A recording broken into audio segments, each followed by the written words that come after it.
आज हम मेन की बात कर रहे हैं। मुझे अच्छा लगता है जब हम इस मुद्दे पे चर्चा करते हैं, क्योंकि इस मुद्दे पे चर्चा और बदलाव जल्द आना चाहिए। भारतीय पुरुषों की छवि इतनी बिगाड़ दी गई है, इतनी बिगाड़ दी गई है कि वो सिर्फ और सिर्फ एक रेपिस्ट, वाइफ बीटर और चाइल्ड मोलेस्टर के अलावा कुछ नहीं रह गए। सोनम रघुवंशी को जल्द से जल्द फांसी की सजा होनी चाहिए और अन्य अपराधी जो भी इसमें लिप्त हैं उनको भी फांसी की सजा होनी चाहिए। हर लड़के के बहुत अरमान होते हैं शादी के पहले, लड़के के नहीं, लड़के के पूरे परिवार के, और ये दो परिवारों का मिलन होता है। कभी शादी एक लड़के और लड़की की नहीं होती। आप पूरी जिंदगी 7 पुश्तें नहीं कमा पाओगे जितना एक रेप केस डाल करके 20-20 करोड़, 5-5 करोड़, 10-10 करोड़ रुपए की डिमांड होती है। आप पूरी जिंदगी आपकी 7 पुश्तें नहीं कमा सकते। मर्द रो नहीं सकता, मर्द अपनी बात नहीं बता सकता, अपनी सफरिंग्स नहीं बता सकता। तुम चुप रहो, तुम मर्द हो, तुम तो पावरफुल हो, तुम कैसे टूट सकते हो। आज हम बात करेंगे एक ऐसे मुद्दे की जिसकी आवाज कहीं ना कहीं अंधेरे में दब जाती है। क्या आपने सुना है कि पुरुषों के साथ भी अन्याय हो सकता है? क्या आपने सुना है उन किस्से और कहानियों को जहां पर एक पुरुष की जिंदगी, उसका सम्मान, सब कुछ, उसका परिवार, सब कुछ एक झूठ के भेंट चढ़ जाता है? आज हम बात करेंगे राजा रघुवंशी की, मुस्कान रस्तोगी की और सुभाष अतुल के केस की। नमस्कार, मेरा नाम है ध्रुव मिश्रा और आप देख रहे हैं आवाज लीगल अड्डा। और आज हमारे साथ हैं स्टूडियो में मेंस राइट्स एक्टिविस्ट बरखा त्रिहान जी। बरखा मैम, बहुत बहुत स्वागत है आपका हमारे स्टूडियो में। तो मैम, आप तो एक महिला हैं पर पुरुषों के अधिकारों के लिए लड़ रही हैं। जरा उसके बारे में बताइए कि ये कहानी कैसे शुरू हुआ, वो कौन सी स्टोरी थी जिसने आपके दिल को झकझोरा और आपने ये शुरुआत कर ली? सबसे पहले तो मैं धन्यवाद देना चाहूँगी CNBC आवाज़ का, आपके व्यूअर्स का, कि आज हम मेन की बात कर रहे हैं। मुझे अच्छा लगता है जब हम इस मुद्दे पे चर्चा करते हैं, क्योंकि इस मुद्दे पे चर्चा और बदलाव जल्द आना चाहिए। अब शुरुआत में मैं ये कहना चाहूँगी, मेन आर ह्यूमन टू, और हम सब पहले ह्यूमन बींग्स हैं। जेंडर्स में हमें बाद में डिवाइड कर लीजिएगा कि हम महिला हैं, पुरुष हैं। सबसे पहले हम इंसान हैं, और नाइंसाफ़ी चाहे महिला के साथ हो, चाहे पुरुष के साथ हो, चाहे किसी ट्रांसजेंडर के साथ हो, वो गलत है और उसके खिलाफ आवाज़ उठानी चाहिए। और मैं इसी आवाज़ को हमेशा बुलंद करती रहती हूँ। पुरुषों का साथ कोई नहीं देता। जो पुरुष हैं, men are 3rd class gender, forgotten gender. वो जो सिटीजन है वो 3rd क्लास सिटीजन, उनकी कहीं सुनवाई नहीं होती। अगर उनकी कहीं सुनवाई होती, कोई पटल होता, तो आज ये हाल ना होता, आज उनकी इतनी दुर्दशा ना होती, इतनी प्रताड़ना ना होती, इतनी परेशानियों का सामना ना करते इस देश के पुरुष।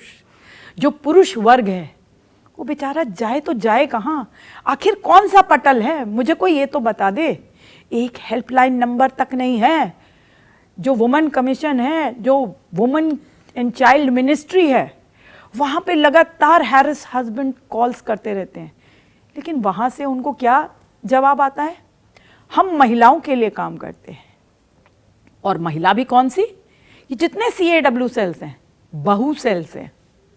बहू सेल, अगर सास यानी कि माँ या बहन यानी कि ननद वहाँ किसी भी प्रकार की कोई कंप्लेंट लिखाने जाए, उसकी कहीं कोई सुनवाई नहीं होती। तो ये परिवार टूट रहे हैं, जो कि बहुत बहुत बहुत चिंता का विषय है। और ये परिवार क्यों टूट रहे हैं, क्या रीजंस है? पहले मैं ध्रुव आपको बता दूं कि परिवार टूटेगा तो उससे होगा क्या। जब परिवार टूटेंगे तो देश टूटेगा, और ये बहुत बड़ा षड्यंत्र है। फॉरेन फंडेड आ रही है इस देश के परिवारों को तोड़ने की, इस देश को वीक करने के लिए। बहुत बड़ी कॉन्स्पिरेसी है। हमें अगर जल्द इसके बारे में बहुत सीरियसली सोचना होगा। चाहे कानून मंत्री हो, चाहे बुद्धिजीवी हो, चाहे मीडिया हो, चाहे कोई पार्लियामेंटेरियन हो, इसके बारे में गहन चर्चा होकर करके और जल्द से जल्द बदलाव लाना पड़ेगा। परिवारों को बचाना पड़ेगा। परिवार ऐसे टूटते हैं, आपको बताती हूँ, कि जो फेमिनिस्ट लॉबी थी वो इतनी स्ट्रॉन्ग लॉबी थी कि उन्होंने, जो फेक फेमिनिज्म है, उन्होंने लड़कियों का जो टोटल माइंड वॉश कर दिया है। हर जगह पे आपको दिखेगा कि लड़कों को गालियां दे रही होंगी या उन्हें ट्रोल कर रही होंगी या उनके ऊपर फॉल्स एलिगेशंस लगा के उन्हें जेल भेजने की एक धमकी जो है ना, एकदम कॉमन चीज हो गई। हर घर की कहानी, मेट्रो में चले जाइए वहां हो रहा होगा, सड़क पे चले जाइए वहां हो रहा होगा, ऑफिस में हो रहा होगा, हर जगह हर रोज ये किस्से सुनते मिलते हैं। और चाहे वो कोई भी जगह हो, कार्यस्थल पे अक्सर ऐसी चीजें देखने को मिलती हैं।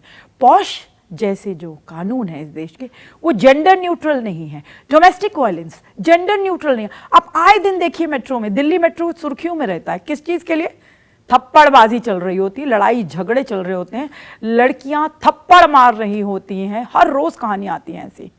या आपने देखा होगा एक लड़की स्विम सूट में रोज बार मेट्रो में बैठ के जा रही थी अभी कुछ दिन पहले ही। तो वो स्विम सूट पहन के जा सकती है, बिकनी पहन के जा सकती है, और एक पुरुष जो किसान की ड्रेस में था उसे मेट्रो से नीचे उतार दिया जाता है।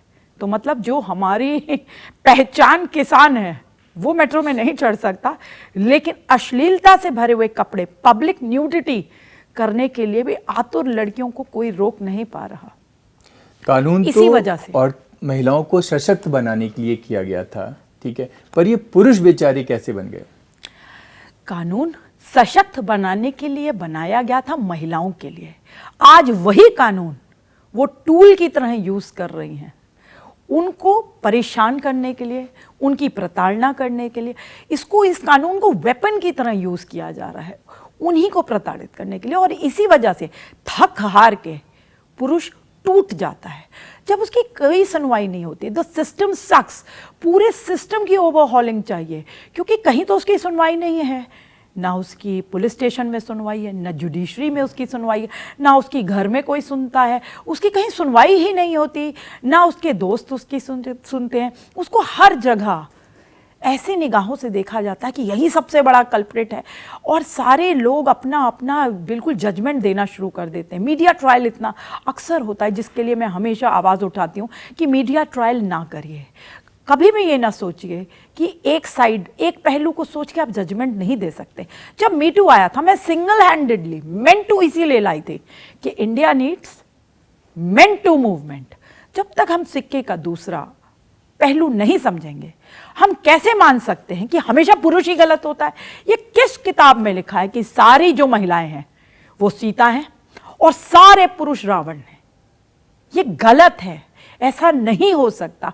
तो मैं इस नैरेटिव को ही बदलने की कोशिश कर रही हूं। अब आपको बताती हूं कि पुरुष इतना असुरक्षित है, इतना डर का माहौल है। घर पे वो सुरक्षित नहीं है। घर पे उसके ऊपर इतनी प्रताड़ना होती है और उसे धमकी दी जाती है, तेरे माँ बाप को जेल में भिजा दूंगी, तेरी बहनों को जेल में भिजा दूंगी, तेरे को जेल में सड़ा दूंगी, इतनी सारी धाराएं लगाऊंगी तेरे ऊपर। तो ना तो वो घर में सुरक्षित है, ना कार्यस्थल पे सुरक्षित है, ना सड़क पे, ना रेलवे में, ना एरोप्लेन में। कहाँ पे सुरक्षित है? कनाडा और ऑस्ट्रेलिया की एडवाइजरी में लिखा हुआ है, don't go to India otherwise you will be trapped in fake cases है। ये कितनी शर्मनाक बात है। हम भारत में इन्वेस्टमेंट चाहते हैं, बिजनेस चाहते हैं, बाहर वाले हमारे देश में टूरिज्म के लिए भी आए। कौन आएगा? इस तरीके से हम आएंगे? ये रॉन्ग मैसेज हम दे रहे हैं। अब भी नहीं आप सोच रहे सही, इस बारे में दिशा में नहीं सोच रहे। और भारतीय पुरुषों की छवि इतनी बिगाड़ दी गई है, इतनी बिगाड़ दी गई है कि वो सिर्फ और सिर्फ एक रेपिस्ट, ये वाइफ बीटर और चाइल्ड मोलेस्टर के अलावा कुछ नहीं रह गए। अपने ही बच्चों के साथ वो बलात्कार कर रहे हैं।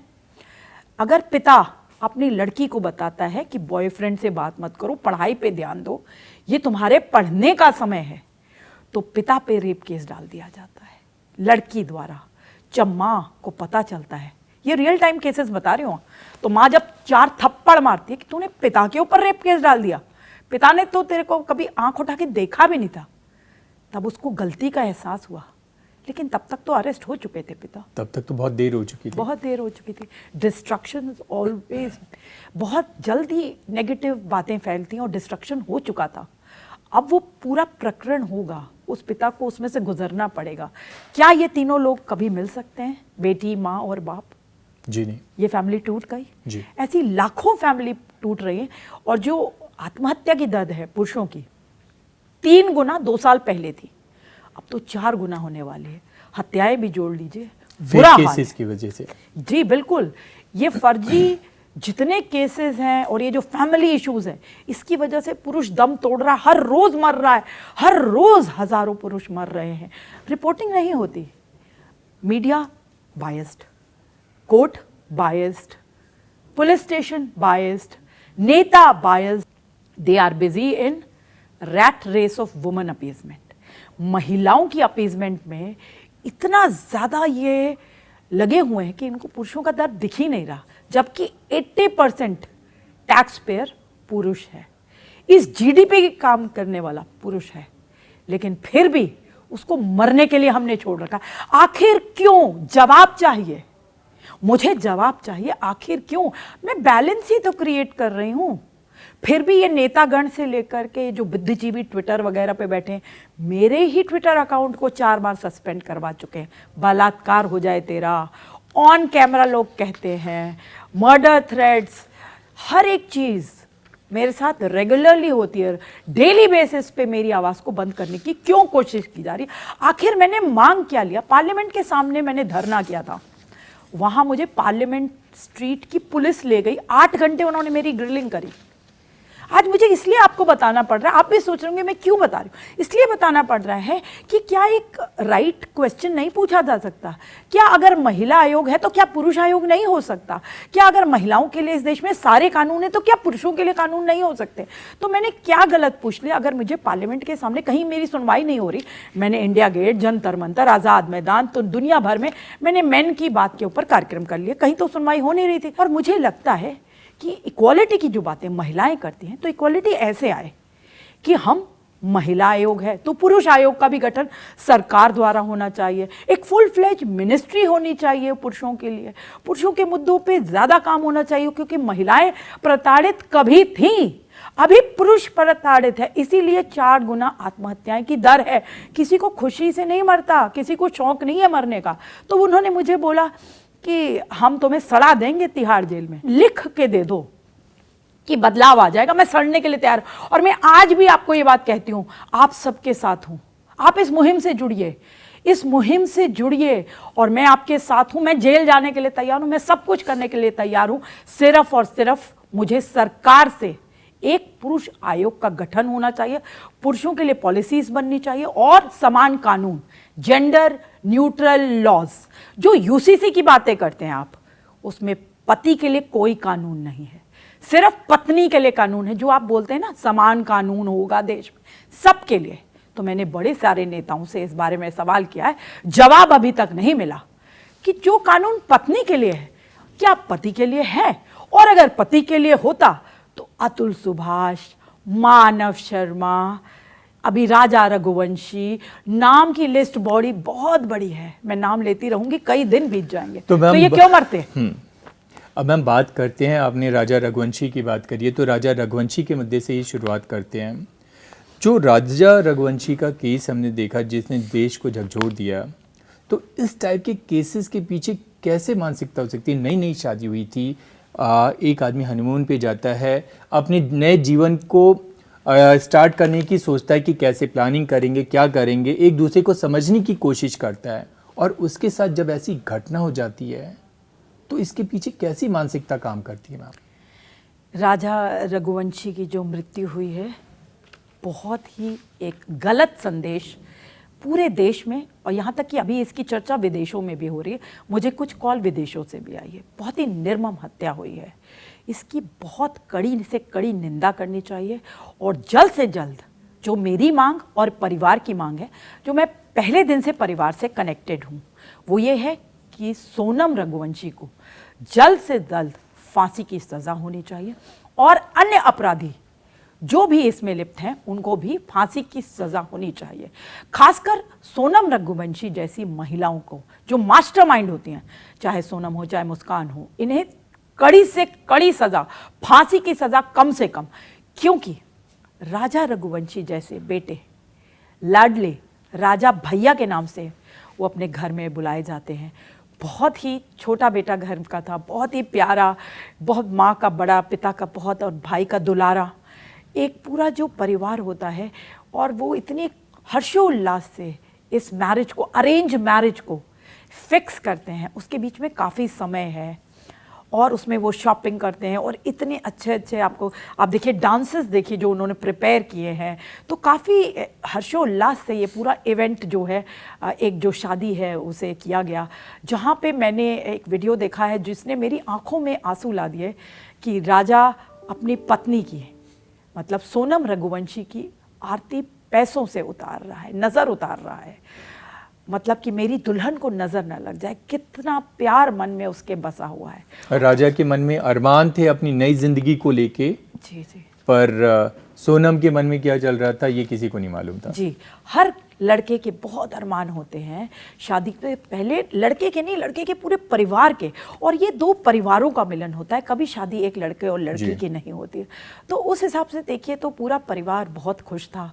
लेकिन मैं ये कहूँगी कि जो मैं हमेशा कहती हूँ कि रेड फ्लैग्स दिख रहे थे परिवार को भी और लड़के को भी, जिसे उन्होंने ओवरलुक किया। और ये हर केस में होता है। जब भी वो मेरे पास आते हैं तो मैं उन्हें बताती हूँ ये रेड फ्लैग्स थे जो तुमने नहीं देखे। रेड फ्लैग मायने कि जैसे कि माँ देखती थी कि राजा तो बड़ा खुश है लेकिन सोनम इस शादी से खुश नहीं दिख रही। हाँ, सोनम इस शादी से शायद खुश नहीं है या क्या चक्कर है, वो थोड़ा सा बात नहीं करती है, बहुत कम बात करती है। फिर कई बार माँओं को ऐसा लगता है ना कि भाई शायद लड़की कम ही बात करती होगी या ऐसा ही इसका फेस है, थोड़ा सा सैड सा, या थोड़ा अपने में गुमसुम रहते हैं कई लोग। तो वो समझ नहीं पा रही थी। लेकिन उसने ये रेड फ्लैग उठाया था, उसने लड़के को पूछा कि ये बात, यहाँ तक कि उसने तो सोनम से डायरेक्टली पूछ लिया कि आप क्यों नहीं बात करते। तो उन्होंने ये बोला कि मैं बहुत व्यस्त रहती हूँ, अपने काम में ऑक्यूपाइड रहती हूँ, इसलिए बात नहीं कर पाती। अब आप किसी भी माँ को ये बोलेंगे। अगर सोनम रघुवंशी खुश नहीं थी, ठीक है, तो इतना तो करेज होता ही ना। आजकल का समाज इतना ओपन है, हम अपने पेरेंट्स को ना बोल सकते हैं, हम अपने भाई बहन या किसी ट्रस्टेड पर्सन से अपने दिल की बात शेयर करते हैं तो शेयर कर सकती थी, मना कर सकती थी, शादी नहीं करनी चाहिए थी। बिल्कुल, इतनी प्रोग्रेसिव थी वो तो, अपना काम धाम कर रही थी, कुछ भी ऐसी दिक्कत नहीं थी। वो मना कर सकती थी शादी के लिए, कभी भी मना कर सकती थी, यहाँ तक कि शादी के मंडप से उठ के जा सकती थी, शादी से पहले मना कर सकती थी, शादी के बाद, मैं तो कह रही हूँ शादी भी हो गई थी उसके बाद भी कह सकती थी कि भाई देखो तुम मेरे को पसंद नहीं हो, मैं तुम्हारे साथ नहीं रहूंगी। मारती तो ना मार, आपको जीवन कैसे ले लिया आपने किसी का, बेचारा मर चुका है। लेकिन वहां पे सुनिए कि लड़की ने पहले से ही रातों भर उस लड़के के साथ, जो उसका बॉयफ्रेंड था, जो सिर्फ मात्र 20 साल का है। अब आप ये सोचिए कि 20 साल के लड़के के अंदर भी कितनी मैच्योरिटी होती थी। इसने उसे भी कई जगहों पे गुमराह किया होगा कि ऐसे इसको मार के मैं तेरे से शादी करूंगी, लेकिन पहले इसे मार के इसका तो माल हत्याएं, सीधी सी बात है, और फिर मैं तेरे से शादी कर लूंगी। जो कि ये पहला केस नहीं है, ऐसे सिमिलर मैं आपको 4 और केसेस बता सकती हूँ, तो वो बाद में बताती हूँ। तो यहाँ पे उस लड़की को शर्म नहीं आई कि मैं किसी के बेटे को क्यों मार रही हूँ। फिर वो इतनी दूर उसको वहाँ ले गई और मतलब 2 एंड फ्रो की ट्रिप नहीं प्लान की थी उसने, सिर्फ 1 साइडेड टिकट ली। कोई लेता है 1 साइडेड? सब 2 एंड फ्रो, घर वापस नहीं आना क्या? तो क्यों ली थी उसने ये सारी चाल? It's a cold blooded murder, a pre planned murder, जहाँ पे उसने अपने बॉयफ्रेंड के साथ रात रात काटी, रात रात बातें करके इसका प्लान बनाया। मेघालय पहुंच करके पूरे टाइम वो उसके साथ टच में थी। उसने फिजिकल रिलेशनशिप नहीं बनाया हस्बैंड के साथ, उसे टालती रही इस बारे में, क्योंकि वो तो बॉयफ्रेंड के साथ बिजी थी। और वहाँ पर उसने हथियार ऑनलाइन मंगवाए, हर चीज प्लानिंग करी, और लड़के को कितनी बेदर्दी से मारा। उसके 2 हेड इंजरीज हैं। मेरी जब विपिन से बात हुई, उसके भाई से, उसने मुझे बताया कि लाश पे कीड़े चल रहे थे, बड़ी बेरहमी से कई जगह काटा हुआ था लाश को, और फेस पहचाना नहीं जा रहा था। बहुत बुरी तरीके से इसका मर्डर किया गया था। जो कॉन्ट्रैक्ट किलर्स हायर किए गए थे वो बेशक अरेस्ट हो गए हैं, लेकिन पैसे के लिए आज कितना गिर गए हैं हम। लेकिन जो इसकी मास्टरमाइंड है, सबसे बड़ी गलती तो उसकी है जिसने उसी के पैसे से उसको मरवा डाला। किसी के बेटे को मरवा डाला। आज चाहे हम लाखों करोड़ों अरबों रुपए भी रख दे तो क्या राजा रघुवंशी वापस आ सकता है? नहीं आ सकता। वो राजा रघुवंशी, राजा बेटा सभी के परिवारों में है, तो सभी सतर्क हो जाएं। आज राजा भैया थे, कल तुम्हारा राजा दुलारा होगा। अच्छा, ये महिलाओं को सॉफ्ट माना जाता था, कोमल हृदय की माना जाता था, पर इस तरीके की अगर हम पिछली कुछ घटनाओं को देखें तो ये जो मनोवैज्ञानिक चेंज आया है, इस तरीके की जो कदम लेने की हिम्मत आई है, करेज आई है, वो कैसे? एक्शन नहीं होता उनके अगेंस्ट, कोई मनोविज्ञान नहीं है इसमें। जब लड़कियां मर रही थी, जिस टाइम लड़कियों के साथ गलत हो रहा था, तो सारा पुरुष समाज उनके साथ खड़ा हुआ था। सारे कानून बने थे, सारे कानून बने थे। तब किसी ने कहा था कि कोई जो मनोविज्ञान है इसमें या क्या साइकोलॉजिकल है, कुछ नहीं है ना, बस मर्डरर है, रेपिस्ट है, हैंग करो इसे, यही कहते थे ना। तो बस लड़कियों की बारी आ गई है। अब लड़कियां ये कर रही, तो हमको क्यों डर क्यों रहे हैं हम? वो जो लड़की थी जिसने 7 खून किए, शबनम जी, आज तक उसको फांसी नहीं दी। फांसी होने वाली थी, रोक दी गई फांसी। जब हम फांसी ही नहीं दे रहे ऐसी महिलाओं की, 7 खून कर दिए मैडम ने, आप फांसी नहीं दे रहे, फांसी रुकवा रहे हो। आपके महंत ने ही रुकवाई है वो फांसी कि लड़कियों को फांसी नहीं हो सकती। क्यों भाई, क्यों नहीं हो सकती? Crime has no gender. और अभी मैं ये फिर से बोल रही हूँ, सोनम जैसी, मुस्कान जैसी 8-10 लड़कियों को फांसी दे दीजिए। 8-10 बहुत कम कह रही हूँ, इससे भी ज़्यादा मात्रा में आपको लड़कियों को फांसी देनी पड़ेगी, जिससे कि एक नज़ीर पेश हो, एक मैसेज जाए कि गलत जो भी करेगा उसके साथ कोई नहीं खड़ा होगा, उन्हें फांसी की सजा होगी। मानव शर्मा 29 साल का लड़का, जिसकी शादी सिर्फ 1 साल, मात्र 1 साल, इतना तंग आ गया, इतना प्रताड़ित हो गया, इतनी बार उसने अपनी पत्नी को समझा दिया कि भाई एक्स्ट्रा मैरिटल अफेयर का कोई तो एंड होगा। पास्ट छोड़ो, पास्ट को तो आजकल फेमिनिस्ट इतना जस्टिफाई करती है, पास्ट तो सबका होता है, पास्ट तो सबका होता है, पास्ट सबका होता है, लेकिन आप तो प्रेजेंट में 4 बॉयफ्रेंड के साथ सो रहे हो, कैसे बर्दाश्त करेंगे? भाई मत करो ना शादी, सिंगल रहो ना। आप तो प्रोग्रेसिव, प्लीज़, मेरा कोई महिलाओं से वैर नहीं है, मैं खुद एक महिला हूँ, लेकिन प्रोग्रेसिव महिलाओं से हाथ जोड़ के विनती है, आप मॉडर्न महिलाएं हैं, आप शादी ना करें। आप बहुत सक्षम हैं, आत्मनिर्भर हैं, बेटी हैं भारतवर्ष की, आपको हम पलकों पे बैठाते हैं। आपको हमारे प्रधानमंत्री जी ने तो कितना आगे बढ़ाया, और मैं इस चीज़ के लिए बहुत खुश हूँ कि बेटी बचाओ बेटी पढ़ाओ जैसे इनिशिएटिव्स लाए गए इस देश में। बेटी को पढ़ाना तो बहुत ज़रूरी है, लेकिन जब आप इतनी आत्मनिर्भर हैं तो किसी की ज़िंदगी क्यों बर्बाद करते हैं? आज डाइवोर्स में से एलिमनी निकाल दीजिए, ये सारी हत्याएं, आत्महत्याएं सब बंद हो जाएंगी। पैसा हटा दीजिए डाइवोर्स से। दूसरा एक और काम कर लीजिए, मैं सॉल्यूशंस पे आपको बता दूं, जिससे कि आपके व्यूअर्स भी इसके ऊपर चर्चा कर सके। सरकार को मजबूर करिए, अगर एलिमनी हटा देंगे आप, अगर पैसा हटा देंगे डाइवोर्स से, तो ये डाइवोर्स रेट बंद हो जाएगा, ख़त्म हो जाएगा, आपके परिवार बच जाएंगे। और जो अनगिनत पुरुषों की हत्याएं और आत्महत्या चल रही है इस देश में, वो भी बंद हो जाएगी। अगर आपने किसी वर्ग को, चाहे वो महिला हो, आपने उसको बढ़ावा देना है, बहुत अच्छी बात है, आप उसको आगे बढ़ाएंगे, लेकिन किसी और को कुचल के, सप्रेस करके तो नहीं बढ़ावा देंगे। इसीलिए मैं कहती हूँ कि मेन की बात ज़्यादा से ज़्यादा होनी चाहिए, और सरकार को प्रेशराइज करिए जेंडर न्यूट्रल लॉज की। जिस दिन इस देश में जेंडर न्यूट्रल लॉज आ गए, जो यूसीसी है उसकी बात नहीं कर रही मैं, क्योंकि वो समान नहीं है, जेंडर न्यूट्रल लॉज लेके आइए, और एक सरकार को पुरुष आयोग का गठन, मेंस कमीशन का गठन सरकार को करना चाहिए। एक पुरुष आयोग मैंने बनाया है, लेकिन उसमें हम कितने लोगों की मदद कर सकते हो, ये सरकार का दायित्व है। और सरकार को एक हेल्पलाइन नंबर जारी करना चाहिए। अगर हेल्पलाइन नंबर होता तो अतुल सुभाष हमारे बीच में होता, एआई इंजीनियर। आपको बताऊं, जब कोविड चल रहा था उस टाइम भी और उसके बाद भी बहुत सारे डॉक्टर्स ने आत्महत्या कर ली अपनी बीवियों की प्रताड़ना की वजह से। आप डॉक्टर्स की पूजा कर रहे थे, डॉक्टर्स कितने कम हैं आपके देश में, और फिर भी आप डॉक्टर्स को ही मरने पे मजबूर कर रहे हो ना। ये शर्माता है, डरता है। मैंने बोला तो सुनेगा कौन? बाकी बात तो सही है। आप सौरभ के परिवार से भी मिली थी, ठीक है, आप राजा के भाई से आपने बात करी थी, तो क्या उनके साथ समाज में, अभी आप बात करिए, साथ में खड़ा होना पड़ेगा जी, तो क्या उनके साथ लोग खड़े हैं उनके साथ आगे लड़ने के लिए? इसके लिए बहुत महत्वपूर्ण सवाल पूछा। देखिए, हमारे देश में बदलाव जो आता है ना, बहुत मुश्किल से आता है।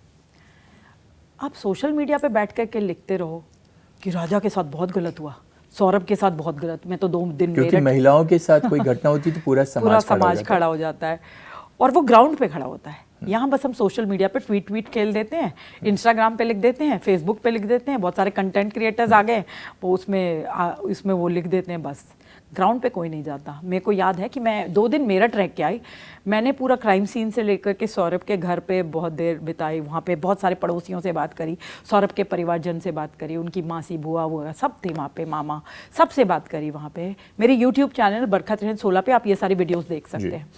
फिर उसके बाद मैंने मुस्कान के घर गई, फिर उसके बाद मैं पुलिस से भी मिली, बहुत सारे क्राइम सीन पे भी गई। तो मैं आपको बता दूं, पूरी गली जो थी, जो सौरभ जहाँ रहता था, वहाँ पे से हर एक बंदे ने मुझे यही बोला कि जो माँ बाप हैं बहुत लड़ाई करते थे, लड़की बहुत लड़ाई करती थी, बहुत गाली उली देती थी, बहुत परेशान करती थी।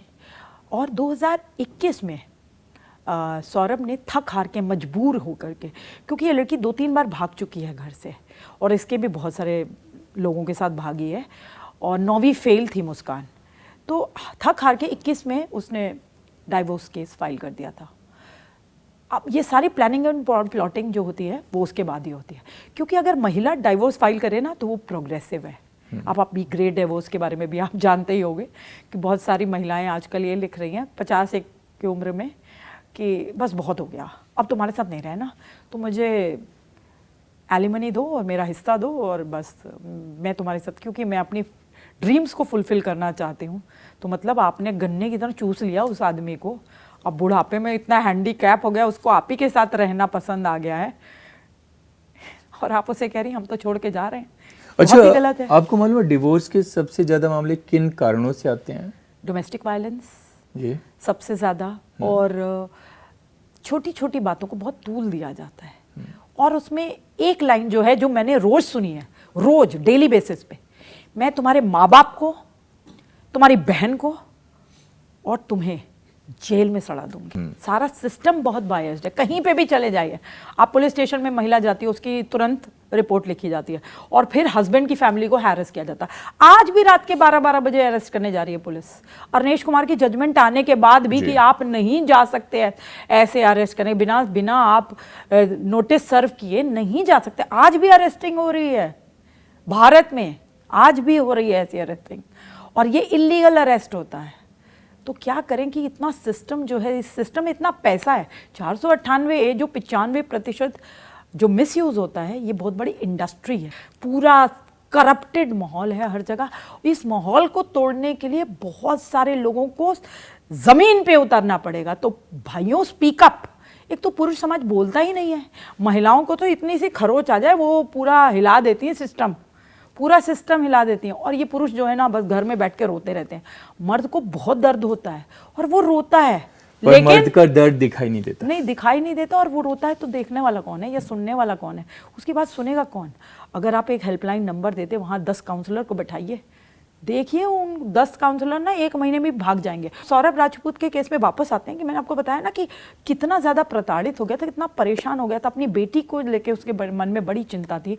वो मर्चेंट नेवी था। जी हाँ, तो सौरभ राजपूत मर्चेंट नेवी में, ना पैसों की कमी ना कुछ। जी, मुस्कान का जो बॉयफ्रेंड था साहिल, आप उसको देख लीजिए, सौरभ राजपूत एक मर्चेंट नेवी का लड़का, और दूसरा आप इधर राजा रघुवंशी के केस में कहाँ राजा और कहाँ राज कुशवाहा। तो जब महिलाएं इस तरीके के एक्स्ट्रा मैरिजियल अफेयर में ही बोलूँगा मैं, जब एक्स्ट्रा मैरिजियल अफेयर में जाती हैं तो उनको क्या सोच, मतलब आप कंपेयर नहीं कर सकते राजा रघुवंशी एंड राज कुशवाहा को या फिर सौरभ राजपूत को क्या कहते हैं साहिल के साथ। तो उनके दिमाग में क्या चलता है? प्यार अंधा होता है, मतलब किसी के साथ भी पैसा और लस्ट दिमाग में कूट कूट के भर गया। पैसा, इन दोनों के पास तो पैसा भी नहीं था। नहीं, इन दोनों के पास नहीं है तो हस्बैंड के पास तो है ना। नहीं, हस्बैंड उसको लूटो, उसको लूटो। हर केस में तो आप क्या सिर्फ 2 केसेस, मैं कह रही हूँ हर केस में, जो नॉर्मल केसेस भी होते हैं डाइवोर्स में, एक को लूटो। 17 शादियां एक ही लहंगे में कर ली, मुंबई में फ्लैट खरीद लिया, तो इतनी लूट खसूट मचाई हुई है। ये इजी अर्निंग स्कीम है। आप पूरी जिंदगी 7 पुश्ते नहीं कमा पाओगे जितना एक रेप केस डाल करके 20-20 करोड़, 5-5 करोड़, 10-10 करोड़ रुपए की डिमांड होती है। आप पूरी जिंदगी आपकी 7 पुश्ते नहीं कमा सकते जितनी ये 5 मिनटों में। Rape case is easier than delivering pizza. अब सौरभ पे आ जाइए, इतना खुशहाल परिवार। राजा पे आ जाइए, इतना खुशहाल परिवार, कितना अच्छा बिजनेस फैमिली है राजा के। क्या ज़रूरत है, तुम ऐसी लड़कियां ऐसे लड़कों को ताक रही होती हैं कि अब मुर्गा फंसेगा, अब इसे हम शादी करेंगे और फिर उसके बाद इसको लूटेंगे, क्योंकि शादी के बाद तो लीगल लूट चालू हो जाती है ना, क्योंकि आप मेंटेनेंस, अभी तो ये मर गया बेचारा, अगर वैसे अलग हो जाती तो ये सब चल रही होती हैं। बहुत पैसे की आप फोर्स करते हैं कि एलिमनी लेनी है, मुझे मेंटेनेंस लेनी है। जैसे मैंने आपको हरियाणा के गाँव का जो केस बताया था, जो तीनों लोगों ने, माँ बाप और लड़के ने, मतलब मैं आज तक भी उन माँ बाप की फ़ोटो नहीं मेरे दिमाग से निकल पाई है। 52 ईयर्स की माँ थी, बस बहुत ही यंग माँ थी वो। कितना प्रताड़ित हो गई, क्योंकि वो लगातार पुलिस को बता रहे थे कि हमारी बहू बहुत परेशान कर रही है, जबकि 5-6 लाख रुपए भी दे चुके थे वो बहू को। गांव का है ये, और गांव के परिवेश में 5-6 लाख काफ़ी रकम होती है। उसके बाद ये लड़की ने इतना प्रताड़ित किया, आखिरी जब ये थक हार गए, पुलिस इनकी नहीं सुन रही थी, कुछ भी नहीं साथ दे रहा, समाज भी नहीं साथ दे रहा, और लड़की ने, मतलब बहू ने, फादर इन लॉ के गले में जूते की माला डाल दी। बहुत ह्यूमिलेट हुआ था वो, फिर वो टूट गए और उन्होंने, तीनों ने ये डिसाइड किया कि हमारी कोई सुनवाई नहीं है, हम मर जाते हैं, और उन्होंने कीटनाशक दवाई पी और मर गए। सर्वजीत जो तिलक नगर की रेड लाइट पे खड़ा था, उसके साथ भी तो यही हुआ था। आप जहाँ 100 लोग खड़े होते हैं रेड लाइट पे, तिलक नगर बहुत ही बिजी रेड लाइट है, वहाँ डे लाइट में आप मोलेस्टेशन कर सकते हो किसी का नहीं। लेकिन वो दिल्ली का दरिंदा आज भी है। अगर वो दिल्ली की सड़कों में निकल जाए तो उसे बोला जाएगा दिल्ली का दरिंदा। आज वो दिल्ली छोड़ के जा चुका है, मजबूर कर दिया समाज ने उसे दिल्ली छोड़ने के लिए। उसने मोलेस्टेशन तो किया ही नहीं था, लेकिन उसे, क्योंकि जसलीन कौर एक लड़की थी, उसने बोल दिया कि इसने मेरा मोलेस्टेशन किया, तो इसे अरेस्ट कर लिया गया और इसे दिल्ली का दरिंदा बना दिया गया। मीडिया में बहुत बड़ी चर्चा हुई। तो पुरुषों को कैसे प्रोत्साहित किया जाए और क्या किया जाए ताकि वो लोग अपनी आवाज़ उठा सकें? देखिए, ये जो जेंडर है ना, ये एक तो यूनाइटेड नहीं है, दूसरा ये पता नहीं इनको शर्म आती है। स्पीक अप मैन मैंने करोड़ों बार कह दिया। अपनी कहानियों को लिखना शुरू करो, अपनी कहानियों को बताना शुरू करो। हर एक पुरुष जो इस देश में रहता, उसके पास एक कहानी है। हर एक पुरुष यातनाएं झेल रहा है कहीं ना कहीं, चाहे वो घर में, चाहे ऑफिस में, चाहे सड़क पर, कहीं पे भी हर एक के पास कहानी है, लेकिन वो उस कहानी को छुपा के बैठा है। मेरे पास जब भी अक्सर विक्टिम्स आते हैं तो वो बोलते हैं मेरे, अब वो जैसे कि कई बार मीडिया से होते हैं या मुझे जानते होते हैं, हर एक पॉलिटिशियंस भी होते हैं उसमें, कई एक्टर्स की भी मैसेज फ़ोन आते हैं, तो जैसे वो बोलते हैं कि ना, अपना नाम नहीं बताएंगे, कहेंगे मेरे दोस्त के साथ हो रहा है ऐसा, तो हमें एडवाइस चाहिए। वो मैं तो बिल्कुल मतलब समझ जाती हूँ, करते हैं, खुद की प्रॉब्लम्स नहीं बयान कर पाते, ओपन अप नहीं होते। क्यों नहीं होते? ये हमने बना रखा है ना, मर्द रो नहीं सकता, मर्द अपनी बात नहीं बता सकता, अपनी सफरिंग्स नहीं बता सकता, तुम चुप रहो, तुम मर्द हो, तुम तो पावरफुल हो, तुम कैसे टूट सकते हो। या एक गर्लफ्रेंड और बॉयफ्रेंड का रिलेशनशिप टूट जाता है तो लड़के को रोने भी नहीं देते कि तुम नहीं रो सकते। अरे भाई, क्यों नहीं रो सकता? क्या मर्द को दर्द नहीं होता? या मर्द के अंदर इमोशन नहीं होते क्या? बहुत ही इमोशनल प्राणी है। अच्छा, जब पेरेंट्स देखते हैं कि हमारी बेटी या बेटा ऐसा है, मैं दोनों के बारे में बात कर रहा हूँ, तो वो उसको एक सही राह दिखाने की बजाय वो सोचते हैं ना, शादी कर दो ठीक हो जाएगा। देखिए, मैं उनसे ये सवाल पूछा था, क्योंकि वो कह रहे थे, मेरे जाते सार, मेरे को देखते सार उन्होंने ये कहना शुरू कर दिया, मुस्कान को फांसी दो, मुस्कान को फांसी दो। तो मैंने बोला कि मुस्कान के पिताजी को बोला मैंने कि क्या आप कोर्ट में भी जाके ये बात बोलेंगे कि बस अभी आप मीडिया के सामने ऐसी बातें रख रहे हो? तो उन्होंने बोला कि नहीं नहीं, मैं कोर्ट में भी जाऊँगा। मैंने कहा देख लीजिए मेरा चेहरा अच्छे से, कोर्ट में मैं ही मिलूँगी आपको, कोई मिले ना मिले। तो उन्होंने बोला नहीं नहीं, हाँ ज़रूर हम फांसी की मांग करेंगे। मुस्कान ने बहुत गलत किया है, हमारा बेटा जैसा था सौरभ। तो मैंने कहा कि आपकी बेटी गलत थी, आपको ये बात मालूम थी? कहते हैं हाँ, हमें डे वन से पता थी कि हमारी लड़की बहुत गलत है और सब बहुत गलत कर रही है लड़के के साथ, और हम सौरभ को भी समझाते थे कि इसे छोड़ दो। तो मैंने कहा कि जब आपको पता था अपनी बेटी, मुस्कान के फादर सौरभ को समझाते थे? हाँ, ओके। तो तभी तो उसने डाइवोर्स फाइल किया था। तो वो कहते हैं कि मैंने कहा आपको अगर आप समझाते तो आज ये हत्या का कांड ही ना होता, तो आपने समझाया क्यों नहीं? आप तो वहाँ खुद जाके लड़ते थे उनके घर पे, गली में जाकर के। मैंने गली वालों से बात करी है, बहुत अब्यूज़ करते थे उन लोगों को, आप सब तो उनके साथ खुद ही लड़ते थे। एक्चुअली मुस्कान तो रहना ही नहीं चाहती थी। जो मुस्कान की सास थी वो घर का खाना सारा काम वो करती थी। कौन सी सास इतना काम करेगी और क्यों करेगी? फिर भी उसने उसके बेटे को मार डाला और वो वहाँ नहीं रहना चाहती थी, क्योंकि अगर घर में रहती तो कुछ भी देख रेख सास ससुर को पता चल जाता ना कौन मिलने आ रहा है। तभी वो अलग रूम ले करके और वहाँ पे रहती थी, और वहाँ पे अनेकों तरीके के जो गलत काम होते हैं वो हुआ करते थे, और उसकी बेटी की तरफ उसका बिल्कुल भी ध्यान नहीं था। अच्छा, ये जो सोशल मीडिया में जिस टाइप के कंटेंट बन रहे हैं, कहीं ना कहीं ये भी एक रीज़न है हमारे समाज में एक सोच का, एक बदलाव का? बिल्कुल। आप देखिए ड्रम के ऊपर कितने मीम्स आए थे। शर्म कर लो, अगर कोई महिला मर गई होती तो आप ऐसे मीम्स बनाते? पुरुष की तो मरने का भी आपने अट्टहास बना रखा है, हास्यात्मक बना रखा है आपने। आपको दर्द नहीं है उसके मरने का। कल तुम्हारे घर का बेटा होगा, जो भी ये बना रहा है, कल तुम्हारा नंबर आएगा। सोचो, मत बनाओ ऐसा कंटेंट, गंदा कंटेंट, अश्लील कंटेंट भी महिलाएं जो डाल रही हैं उनको भी सोचना चाहिए कि कल को तुम्हारी बेटी, तुम्हारी बहन ये सब डालेगी तब तुम्हें अच्छा लगेगा। आज तुम डाल रहे हो चंद पैसों को कमाने के लिए, गलत है। ये जो रील बहुत ज़्यादा फेमस हो गई है, रील बनाते हुए, उन जो लड़कियों को आज से कुछ साल पहले ट्राई रूम या होटल में कपड़े चेंज करने जाती थी तो 100 बार चेक करती थी कहीं कैमरा तो नहीं लगा। आज किस ओर जा रहा है देश? चंद पैसों के लिए, चंद एक फेम और जल्दी पैसा कमाने की होड़ में महिलाएं किधर और निकल गई है। ऐसी महिलाएं क्या एक अच्छी माँ बन सकती हैं? और जब माँ ही सही दिशा नहीं दिखाएगी बच्चे को तो बच्चा क्या करेगा? न्यायालय, कोर्ट सारे बच्चे माँओं को देता है तकरीबन। ओके। तो माँओं को बच्चे मिलते हैं तो क्या माँ अकेली संस्कार दे सकती है उस बच्चे को? संस्कार अच्छे देने के लिए माँ और पिता दोनों की ज़रूरत है। इसीलिए मैं ये कहती हूँ कि शेयर्ड पेरेंटिंग करिए। संस्कार कभी भी अकेले माँ नहीं दे सकती, कभी भी पिता अकेले नहीं दे सकता, उन दोनों को। इसीलिए मैं कहती हूँ डाइवोर्स मत करो, अगर तुम्हारे बच्चे हैं तो कॉम्प्रोमाइज़ करो। अच्छा, वो जो 10 साल 5 साल बाद भी तो तुम कॉम्प्रोमाइज़ करते हो, कोर्ट खेलते खेलते कॉम्प्रोमाइज़ ही तो करते हो, तो पहले दिन कर लो, बच्चे के लिए इकट्ठा रह लो। क्यों तोड़ रहे हो फैमिली? अच्छा, दूसरे के साथ शादी करके क्या बहुत अच्छा भविष्य बन जाता है? तीसरा, चौथा, पांचवा, आजकल तो थम ही नहीं रहे लोग। अच्छा, जो हमने इतनी सारी घटनाओं पे बात किया है, तो क्या ऐसा नहीं हो सकता कि अगर आपस में बात करें, थोड़ी सी अंडरस्टैंडिंग बढ़ाएं, तो शायद इन घटनाओं से बचा जा सकता है? देखिए, पुरुष और महिला एक दूसरे के पूरक हैं। हम एक दूसरे के कंपैटिबिलिटी बनाने की कोशिश करें। हमारे बीच में कोई जेंडर वॉर नहीं है। जेंडर वॉर क्रिएट किया जा रहा है। अब ये जो सामाजिक संस्थाएं हैं, गैर सामाजिक संस्थाएं, सरकार को बहुत सारे प्लान्स लेके आने पड़ेंगे, जागरूकता अभियान करने पड़ेंगे, जिससे कि हम लड़कियों को समझा सकें कि जिस ओर जा रही हैं वो गलत है। परिवार बचाएं, समाज बचाएं, देश बचाएं।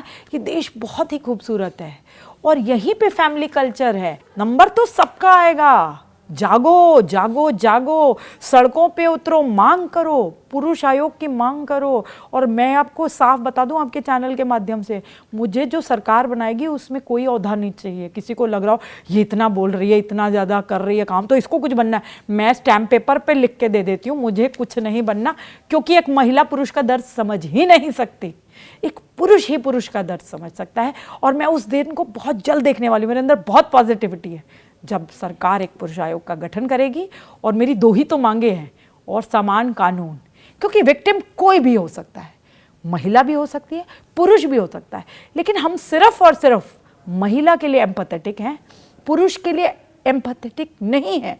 क्यों नहीं हमारे में दर्द आता मन में जब वो पुरुष एक विक्टिम होता है? और हम हमेशा ये क्यों मानते हैं कि जो महिला कह रही है वो सत्य है और जो पुरुष कह रहा है, और पहले दिन से ही हम उसको जज करना शुरू कर देते हैं।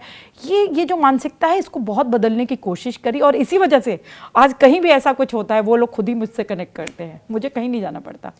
तो बेसिकली ये जो मानसिकता है, ये जो माइंडसेट आजकल समाज में चल रहा है, इसको बदलने की ज़रूरत है। जी। और जब ये माइंडसेट चेंज होगा, जब ये समझा जाएगा कि महिला और पुरुष दोनों इक्वल हैं, दोनों के लिए बराबर लॉ है, तो हम आगे प्रोग्रेसिव हो सकते हैं। बिल्कुल। धन्यवाद मैम हमारे स्टूडियो में आने के लिए और हमसे बात करने के लिए। धन्यवाद। Thank you ma'am.